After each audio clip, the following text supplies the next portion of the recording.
having avenged his only 2 losses of his career, he has defeated every man he has ever faced in the octagon. George St-Pierre, the world wants to know, man, are you prepared to announce your comeback right here, or no? What's going on? Big announcement! No. Look, I want to get back. I want to come back. They know the term that I want, and trust me, I'm very reasonable. So it's up to them.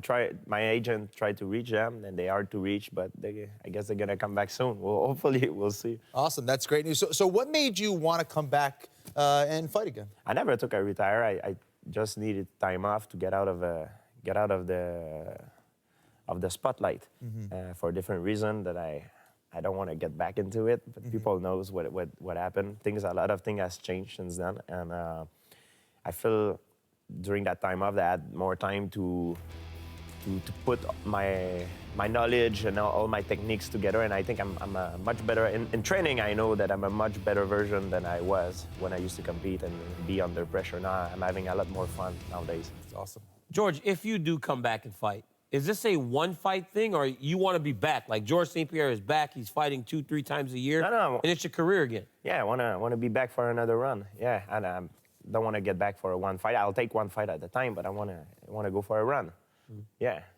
You said there are still a couple things that need to be kind of ironed out with the UFC. What are some of those sticking points? Can you talk about that? Well, look, if you see it from my perspective of view, I'm making a lot of money now, even though I'm not fighting. And my contract is old. My contract was made before the Reebok deal. And what we ask, basically, it's now, because if I go back and fighting, I cannot advertise my sponsor, and so I'm losing money if I go back to fight on the whole term of my contract. So it's reasonable, you know what I mean? And just waiting to see what's gonna happen. When you left, did you really feel like this might be done though? Like at any point did you feel like I may never come back? I didn't know at the time, and but I feel the fire of the competition inside of me, but even more so now. I would not have come back just to come back. I wanted to come back if I'm better than I was, because the sport has improved as well. You know, that's why it's very hard as a champion to stay champion, because the sport will catch up to you. You need to reinvent yourself. People say, oh, you don't fix something that is not broken, but this is not true. You have to fix it and make it better and stronger, build a better foundation. I just have a lot more fun, I'm more hungry, and that makes all the difference in the world.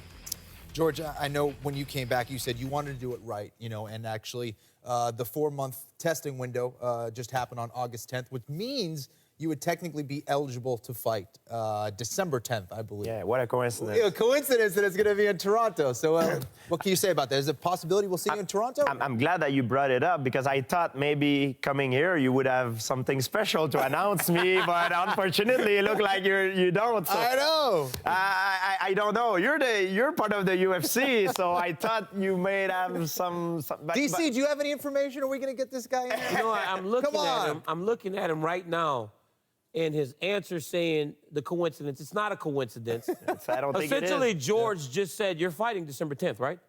I don't think it's a coincidence, but it's in Toronto. So, I know. Who would be the better man than myself to headline a card in Toronto to build up I like what I'm hearing. Air Canada. I like what I'm hearing. Get back the Canadian fans, raise a pay-per-view up, because now Rory is going to Bellator. So I'm sitting up. I'm the man for the George, job. I like it. George, I'm sitting up in my seat now as I ask you this one.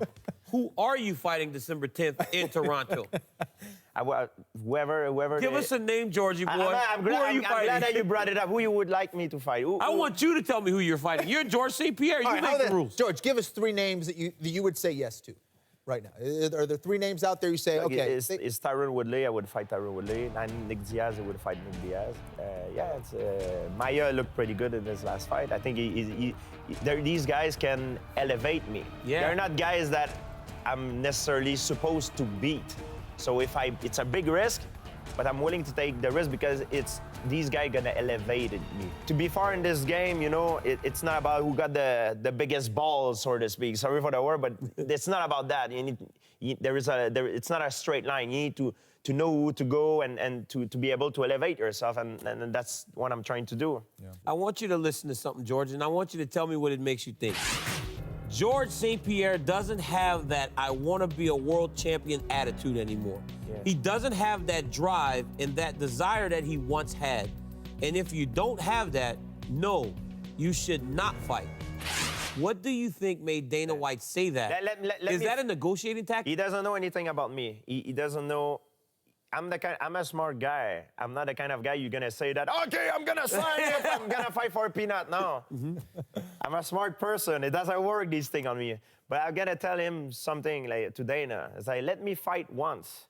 And you'll see in the first minute of the fight that what you just said is wrong. So you do want to come back and fight and be the UFC champion again, though? Because it sounds like he's saying George doesn't want to be the champion anymore. Let me fight Tyron Woodley, then we'll see if I want to be world champion again. Yeah. You'll see. I understand what he means, and I'm not angry at Dana. He does what he does for the best of his interest. I do what I do for the best of my interest.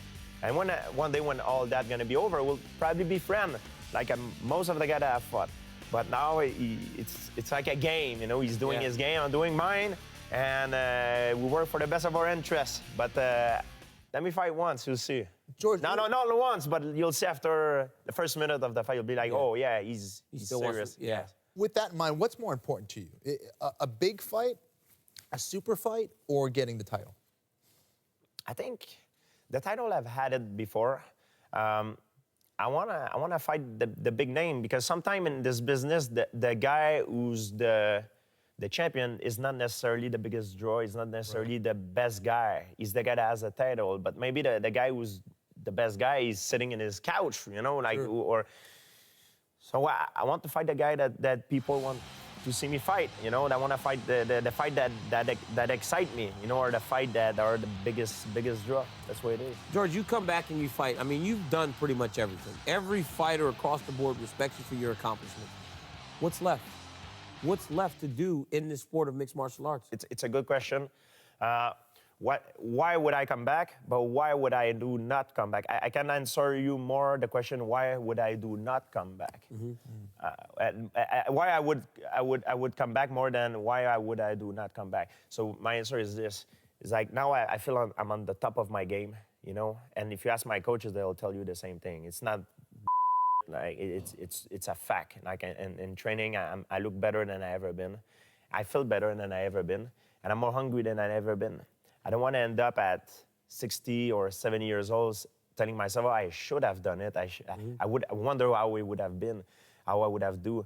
If I come back and I lose and I get knocked out, I won't be sad. I won't regret it, because I knew that I was at my best and I did everything that I should have done, and I can die in peace because I have no regret. Everything that I regret in my life are things that I have not done, not necessarily things that I have done. The thing that I regret the most is the thing that I should have done, but I never did. George, before we let you go, I got one question, man. You seem fired up. You got that sparkle in your eyes again. Is it safe to say that Kenny and I can start booking our travel to Toronto? Because we're going as fans. Can we book our travel to Toronto? We need to get our tickets. George St-Pierre. Ask the bus, and help me. Dana, come on, So make you this want to happen. fight? You want to fight? They make it right for you. You're in Toronto. Yeah, if they make it right, I'll go in Toronto, no problem. Yeah, no problem. I'll do it. All right, we're going to book our tickets. I'm DC. going. All right, George, thank you so much.